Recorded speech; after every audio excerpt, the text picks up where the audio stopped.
last night while the mould was setting, I managed to prepare the frame for the mirror, and as you can see now, I'm just finishing off putting the red paint on as a base for the gold leaf.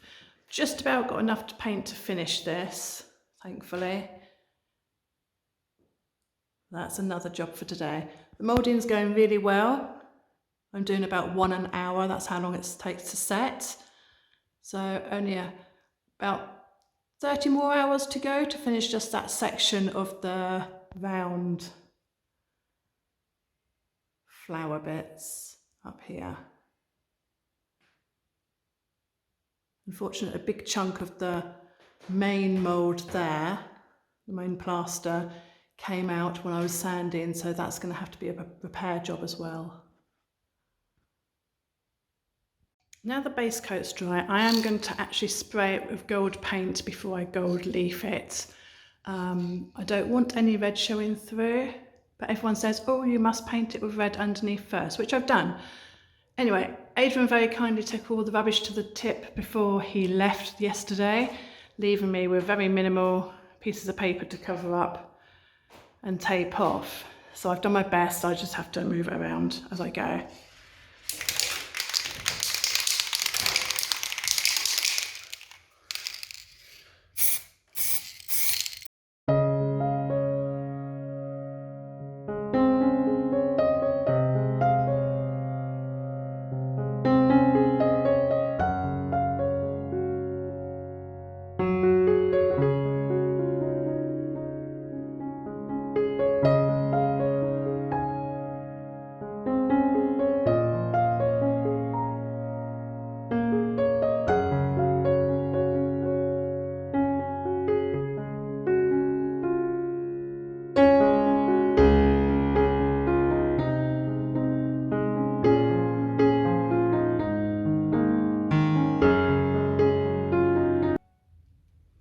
I think that's covered the top half, so now I'll let that dry for only 15 minutes and reposition all the tape and the paper and mask off the bottom area.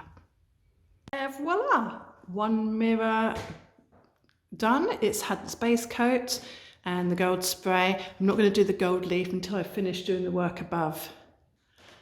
So that's a good job done for today. Also, while the paint was drying, I started making the moulds for these corner pieces here. Unfortunately, there wasn't quite enough to do the whole area. This is £30 for the pot, so it's quite expensive. I'm going to see if it works first. It's mainly just the corners that are missing anyway. Like these. And next job will be to fill this huge gap in this panel. As I was scraping out the flaky paint and plaster earlier, I revealed some old newspaper that it had been stuffed with. Unfortunately, it was so old that I couldn't read it. It's in French anyway, so I definitely couldn't read it. But what I'm going to do is spray some expanding foam behind there. It's quite a big gap and there's a draft coming through, no idea why. And while I have the expanding foam out, this panel over here that's been causing a bit of a problem, you can see by my hand, it just disappears. So we're going to spray some expanding foam in that gap as well before we get some plasterboard back up here. The ceiling's looking pretty good. That's 2 coats now. I still need to put another coat on the centerpiece and see how the ceiling looks tomorrow morning when I come down in the daylight. Here's the mould. It's time to take it off. It's either going to go badly or really well.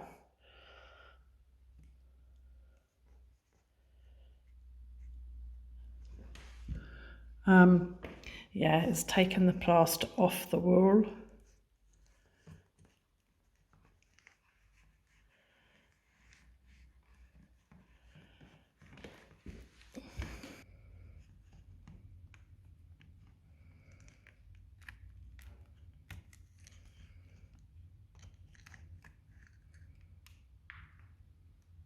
So it's only taken one piece off.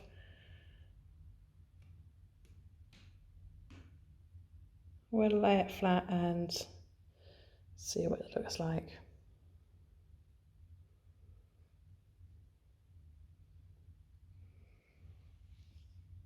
So before I can apply the new moulds that I've made for the broken pieces, this all needs to be cleaned. It's quite grubby and dirty. So my mum would always use an old toothbrush for this kind of job, but there were no old toothbrushes lying around the chateau. So I had to improvise, and funnily enough, Adrian left his toothbrush behind. So, which is perfect for the job. I'll put it back when I've finished, and when he gets home later this evening, he'll never know. Shouldn't really have left me alone in the chateau, should he? It's quite scary here at night on my own. I don't enjoy it. And he knows that, but needs must when he has to go back. I can't leave the cat alone for too long.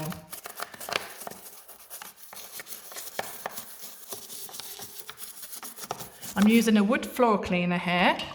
Thought that'd be appropriate as this is wood and plaster. And then I shall just dab off the excess dirty water with a sponge.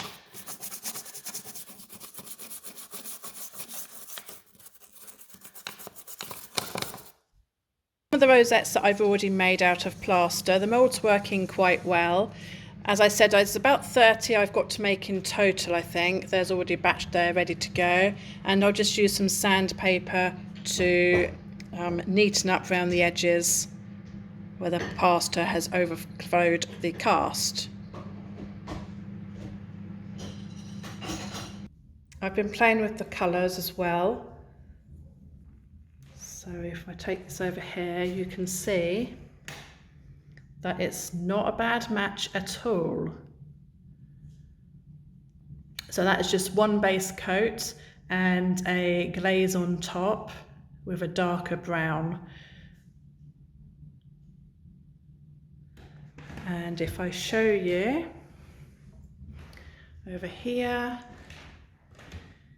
you can see where I've already applied some.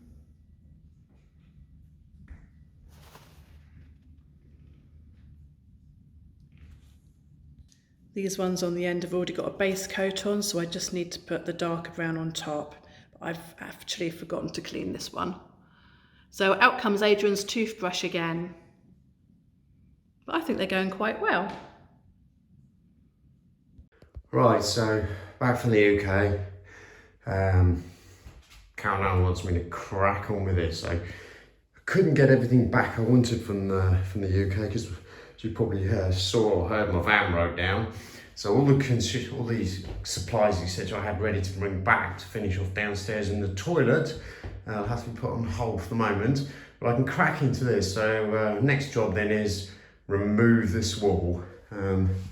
Also got some energy back. I'm actually knackered from being back in the UK. I've never worked so flipping hard. But let's get that done today, get the wall out, see what we're dealing with. And then hopefully we can start making some progress towards getting tiles in here. Well, slowly digging away at this. I thought I'd stop and just show you this. I'm sure most of you know about this, but the lard and plaster. So you can see the original oak beams behind, which go up to the top of the ceiling. They then batten off. And then from there, it's plastered, as you can see with the clay, and I guess must be horse's hair, etc. So all these, and straw, etc. If I come down, you see all these strands hanging out. But what a mess it makes, that's the trouble. It makes such a... I mean, I'm in serious trouble with Carol now because apparently I'm making a mess and dust everywhere. I'm not quite sure how I go about doing this cleanly. Answers on a postcard would be nice. But anyway, I thought I'd just show you this. And then, as I said, I'm going to carry on till about just before the tiles, so I can then feather this plasterboard, this aqua board, the green backed, onto this wall. I'll probably have to batten it out at the bottom where the tray is, God, there is a lot of dust I can see even on my phone. And then that'll be perfectly upright, spirit level upright. And then we can look to get the tiles down. That's if I'm still alive and Carol hasn't hung me from the coach-house. Right, so taken all the lather and plaster out of here back to the beamwork, and happy with that now that I can look to put the boarding on there. I thought I'd just very quickly show you what I'm dealing with. So if we take this spirit level on the upper part of the wall, which is pretty flat actually, and I'll be tiling probably 2¼ meters up. You can see it. I haven't got the spirit level, but it's not bad. I mean, well, it's pretty perfect actually. So that part of it's okay. As I explained before, as this came down to the bottom of the shower tray, it probably dropped away about 25 millimeters. So if I put this on here, to give you an idea, I think the distance up there was 30 mil back to the beamwork, and then as it's dropped down to the bottom, I think I measured it was 55 mil. So to pack out that much for the tiles, because the tiles, if it wasn't for the door, I probably could have sat the tiles flush with the plasterwork. It would have been all right, but I'm putting a door in here. Of course, if that's not true square, gonna give me more of a nightmare later. So I'm gonna feather the aqua board into this panel at the top, and then I'll pack out at the bottom some joist work or something just to bring it out. And then we're good to go. Cal wants me to put a shelf in at the top there. So another little bit of a challenge, because that is not 100% square, the window sitting there. But I'm sure I can jig around and sort that out.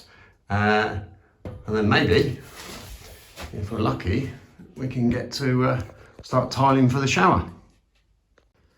Right, so finished neating up the edges so the plasterboard or the aqua board can go right up against green board out, so I can get this board in, as I said, neatly and chased up so it then becomes level with this, but it will be exactly square down the bottom. So I'll put some wooden joists across here. I've just finished the mission of taking all the nails out, which are holding the lathe in place. You can probably see from all the holes. It should take a little while to do, but anyhow, not under a time element. Bit of a mess, so Carol will be moaning again. So you can't help it with this stuff. It just go. Do you know what? I've just remembered. Someone told me Carol used my flipping toothbrush to clean downstairs. So actually knowing that, yep, that'll do. I feel that we have a good cleaning session coming on with someone's toothbrush. Let's just keep it cool.